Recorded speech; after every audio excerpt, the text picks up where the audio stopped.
Bonsoir à tous et à toutes.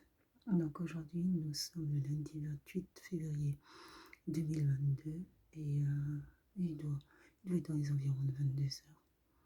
Prière, louange et témoignage. Il restait 2 vidéos à terminer de la semaine ou les 2 semaines de prière sur la thématique vivre de rallye prière. Et donc je poursuis donc cette semaine et j'ai rajouté une nouvelle thématique. J'ai rajouté cette thématique suite à un visionnage de posts sur les réseaux sociaux et je me suis dit tiens, ça serait un sujet aussi à aborder dans le cadre de ces vidéos. Et donc j'ai appelé ce sujet la responsabilité. Elle se rajoute donc au sujet sur la solidarité et le renouveau. Et donc la responsabilité. Qu'est-ce qu'on entend par responsabilité? C'est un grand mot hein, quand on est jeune et quand les parents disent bah, sois comme ça, fais comme ci, comme cela, parce qu'il faut que tu deviennes responsable. Il faut que tu deviennes responsable de toi-même, mais il faut aussi que tu deviennes responsable. Cette responsabilité dans la société dans laquelle nous vivons ne t'implique pas simplement toi, elle t'implique toi et elle t'implique également l'ensemble de ton environnement. Et cette responsabilité, ça impacte non seulement ton entourage familial, ça impacte aussi ton entourage amical, ton entourage social, cette responsabilité, ton environnement global. Cette responsabilité, tu l'apportes au quotidien puisque tu vis dans une société et que tu es en interaction constante avec les autres. Quand on pose la question de savoir est-ce que finalement tu t'estimes ou pas, si on te pose la question de savoir si tu t'estimes ou pas responsable, je pense que pour tout individu, tu répondrais ça dépend dans quel domaine. En plus de ça, quand on est, comme pour les jeunes comme vous, encore dans la préadolescence ou dans l'adolescence, la responsabilité, la responsabilité est sous couvert finalement surtout la responsabilité portée par les parents. Je crois que c'est à partir de l'âge de 18 ans qu'on s'aperçoit que tout d'un coup on porte une responsabilité parce que la société vous rappelle qu'à partir de l'âge de 18 ans vous êtes responsable. Et vous êtes responsable dans ce sens où il est possible maintenant et que vous avez cette capacité liée à la majorité qui fait que vous avez cette capacité physique, juridiquement physique, qui fait que on peut par exemple intenter une action en justice contre vous, puisque vous avez pleinement la responsabilité de vos actions et des actions que vous menez. La responsabilité, vaste sujet. Donc comme je l'ai indiqué, responsabilité à l'égard de soi-même. La responsabilité à l'égard de soi-même, c'est déjà, je pense que c'est déjà d'une part être conforme à ses valeurs et à ce que l'on défend comme idée. La responsabilité à l'égard de soi-même n'implique que vous-même et le regard que vous posez sur vous-même. Vous faites en sorte que cette responsabilité vous permette non seulement d'être autonome dans la gestion de votre vie courante, dans la gestion de vos relations, parce que vous êtes responsable, quelque part, vous êtes responsable des membres, des personnes que vous choisissez pour vous entourer. Après, on peut toujours être victime de dol, c'est-à-dire le dol, c'est une forme de tromperie ou une forme de malhonnêteté qui fait qu'on ne peut pas être certain je dirais, du caractère véridique des individus qui nous entourent. Parce qu'il y a des personnes qui vous induisent aussi en erreur.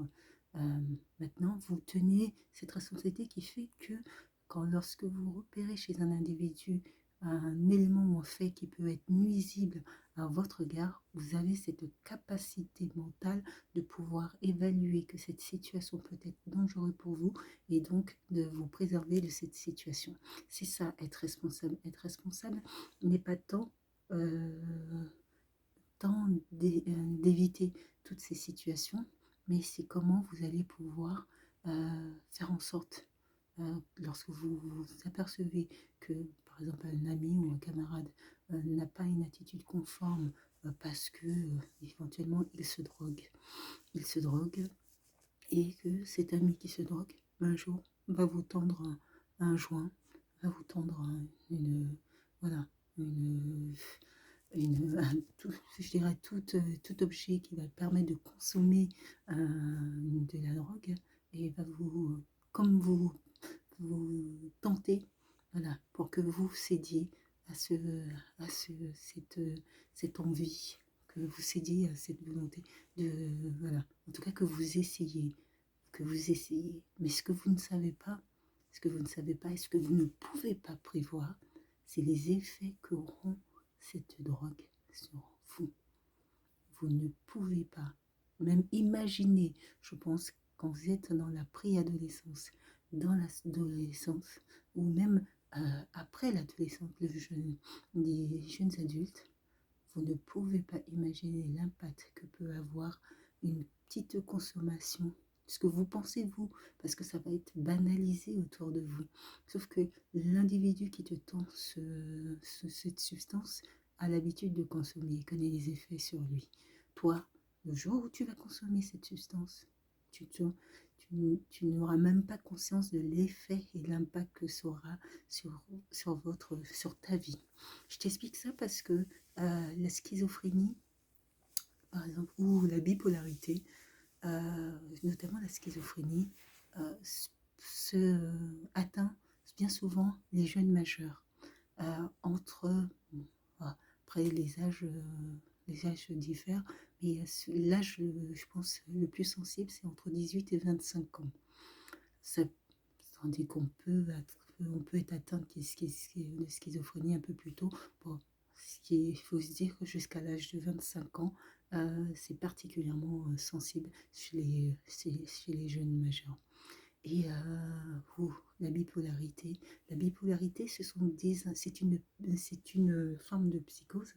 Ce sont des individus qui passent de moments d'éléments d'excitation, de surexcitation, et tout d'un coup qui vont tomber dans une forme de tristesse, d'hyper-tristesse. C'est-à-dire qu'ils sont joyeux, triste, joyeux, triste, joyeux, triste. Et surtout, leurs attitudes a un caractère quasiment imprévisible pour les bipolaires. Les schizophrènes, là, basculent dans la psychose, dans la grande psychose. Ce qu'on distingue, il faut savoir que je voudrais que vous compreniez que la névrose, le névrosé, et on est tous en partie un peu névrosés, le névrosé va avoir des réactions qui peuvent paraître souvent comme des tics, mais sauf que le névrosé est en mesure de repérer ce mécanisme. Si vous voulez, par exemple, moi je vais avoir une tendance à vérifier plusieurs fois si j'ai bien fermé une porte. Ou voilà. Ce caractère un peu répétitif pourrait s'apparenter sur certains aspects quelque chose de névrotique. Mais j'en ai conscience. Et dans la mesure où j'en ai conscience, je suis en mesure de pouvoir